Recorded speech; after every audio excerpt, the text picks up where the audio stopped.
कपड़ा नहीं है मात्र, वो एक छोटा सा मेरे दोस्त। लाखों की कुर्बानी ने इस तिरंगे को सींचा है।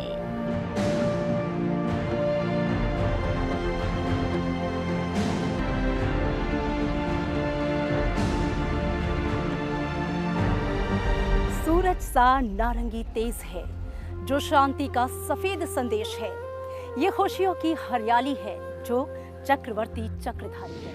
संसद टीवी की खास सीरीज में आज बात देश की आन बान और शान तिरंगे की, मां भारती की अमिट पहचान तिरंगे की, जय हो के उद्घोष के साथ आसमान का सीना चीर लहराते तिरंगे की। आज बात मेरे साथ कहानी तिरंगे की। मैं तिरंगा हूँ, मैं भारत हूँ, मैं ही आजादी हूँ, मैं देश की धड़कन हूँ, मैं हर भारतीय का दिल हूँ, मान हूँ, सम्मान हूँ, मैं बाइबल हूँ, भागवत का श्लोक हूँ, आयते कुरान का आलोक हूँ, वेद की पावन ऋचा का ज्ञान हूँ।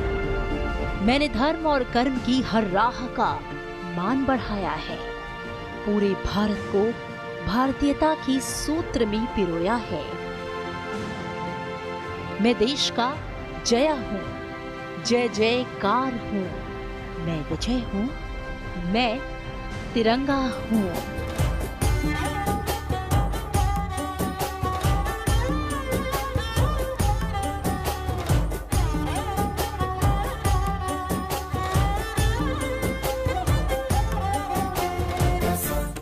आज हर घर में तिरंगा है, देश के हर दिल में तिरंगा है, रग रग में तिरंगा है। क्या आप जानते हैं तिरंगे के बनने की पूरी कहानी? ये कहानी भी उतनी ही रोचक और रोमांचक है। क्या आप जानते हैं कि राष्ट्रीय ध्वज की परिकल्पना सबसे पहले किसने की थी? संविधान सभा ने जिस रूप में राष्ट्रीय ध्वज को अंगीकार किया था, क्या है उसका पूरा इतिहास? जब देश के सीने में आजादी की ज्वाला धधक रही थी, जब अंग्रेजी हुकूमत से मुक्ति पाने की भावना प्रबल हो रही थी, जब 1857 की क्रांति ने भारतवासियों के दिल में आजादी के बीज बो दिए थे, तब आजादी के परवानों को एक ऐसे ध्वज की जरूरत महसूस हुई जिसके तले पूरा राष्ट्र एकजुट हो सके। दुनिया के हर स्वतंत्र राष्ट्र का अपना एक झंडा होता है जो उस देश की स्वाधीनता का प्रतिबिंब होता है। लिहाजा 1906 से लेकर 1947 तक साल दर साल तिरंगे के बनने की यात्रा ने कई पड़ाव पार किए। भारत का पहला राष्ट्रीय ध्वज 7 अगस्त 1906 को पारसी बागान चौक कलकत्ता में फहराया गया था। इस झंडे को लाल, पीले और हरे रंग की क्षैतिज पट्टियों से बनाया गया था। झंडे पर बंगाली में बोंडे मातरम लिखा था। स्वतंत्रता सेनानी सुरेंद्र नाथ बनर्जी ने 101 पटाखों की सलामी देकर देश के पहले झंडे को फहराया था। 1905 में जब ये बंगाल के विभाजन के बाद जब स्वतंत्रता संग्राम का एक नया अध्याय जब शुरू होता है, वंदे मातरम एक बहुत महत्वपूर्ण स्लोगन है। तो आप देखते हैं कि वो पहला उस तरह का बन करके आता है।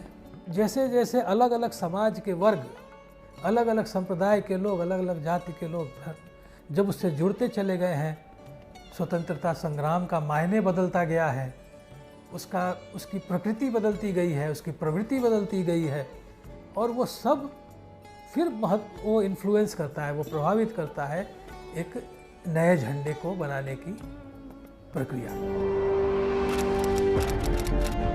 22 अगस्त 1907 झंडे का रंग बदल गया।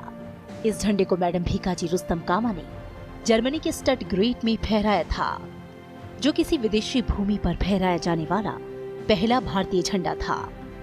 ध्वज को सामूहिक रूप से मैडम भीकाजी कामा, विनायक दामोदर सावरकर और श्यामजी कृष्ण वर्मा ने डिजाइन किया। भारत के राष्ट्रीय ध्वज को डिजाइन करने में स्वतंत्रता सेनानी पिंगली वेंकैया का सबसे अहम योगदान रहा। पिंगली वेंकैया ने सन 1916 में नेशनल फ्लैग मिशन की स्थापना की और राष्ट्रीय ध्वज को रंग रूप देने का काम शुरू किया। साल 1917 कोलकाता में हुए एक अधिवेशन ने भारतीय स्वतंत्रता आंदोलन को एक नया मोड़ दिया। उसका साक्षी ये ध्वज रहा। डॉक्टर एनी बेसेंट और लोकमान्य बाल गंगाधर तिलक ने होम रूल लीग के दौरान तीसरा ध्वज फहराया, जिसमें 5 लाल और 4 हरी क्षैतिज पट्टियां और सप्तऋषि के अभिविन्यास में इस पर बने 7 सितारे थे। वहीं बाईं ओर ऊपरी किनारे पर यूनियन जैक था। एक कोने में सफेद अर्धचंद्र और सितारा भी था।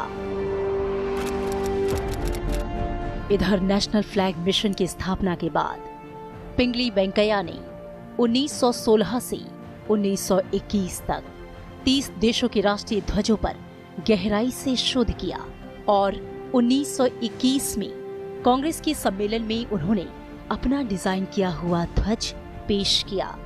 महात्मा गांधी चाहते थे कि भारत के सभी समुदायों को राष्ट्र के ध्वज में प्रतिनिधित्व मिले, इसलिए 3 रंगों, ऊपर सफेद रंग, बीच में हरा रंग और नीचे लाल रंग वाला एक झंडा तैयार किया गया।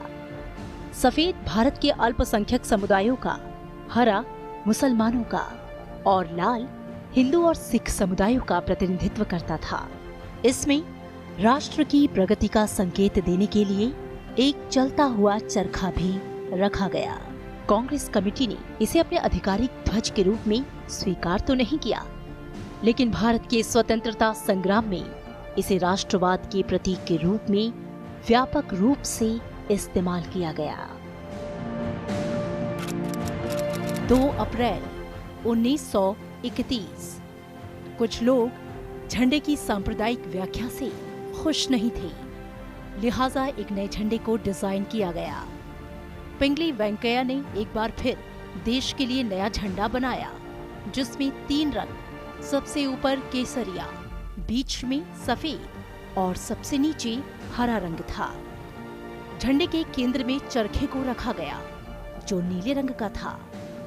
ये झंडा 1931 में कांग्रेस कमेटी की बैठक में पारित हो गया और आधिकारिक ध्वज के रूप में स्वीकार कर लिया गया। हालांकि स्वतंत्र भारत का राष्ट्रीय ध्वज आना अभी बाकी था। जब तिरंगा हाथ में ले पग निरंतर बढ़े, जब तिरंगा हाथ में ले दुश्मन से हम लड़े। ये विश्व का सबसे बड़ा जनतंत्र है। ये वीरता का गूंजता एकमात्र मंत्र है। ये वंदना है हमारी, ये माँ भारती का मान है। ये तिरंगा कुछ और नहीं, पूरे विश्व में सत्यमेव जयते का गान है।